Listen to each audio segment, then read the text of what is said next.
มื้อในเฮาค่ะจะไม่เฮ็ดข้าวมุนลุงกันค่ะจะเฮ็ด3 สีค่ะมีสีเหลืองสีแดง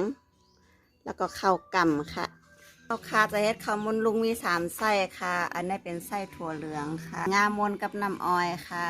น้ำตาลกับหมักเป้านะคะเนาะมาต้วยกันค่ะเหมือนคือเทแป้งขาวๆค่ะเอาข้าวกล่ำใส่อีกอ่อนนึงนะคะเนาะมานอกค่ะพอยาก็มานอกแป้งกันค่ะ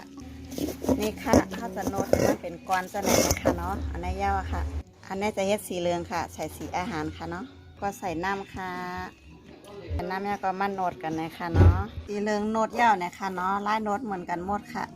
กำในมาสีแดงกันค่ะในเป็นสีของค่ะลายโนดมันก็เหมือนกันกล้วยนะคะเนาะตั้ง3 นิ้วค่ะสีของนะคะค่ะจะเฮ็ดใส่โถนะคะเนาะเฮ็ดจะไหนค่ะแล้วก็มาเฮ็ดเป็นก้อนจะไหนค่ะ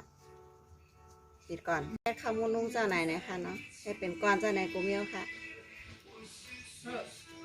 มันเลยเราจะมาใส่กันนะคะเนาะ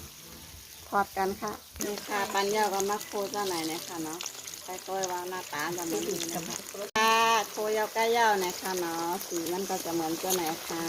ขึ้นกับขึ้นมากำหนึ่งกระไรยาวนะคะเนาะนี่ค่ะข้าวมุนลุงค่ะ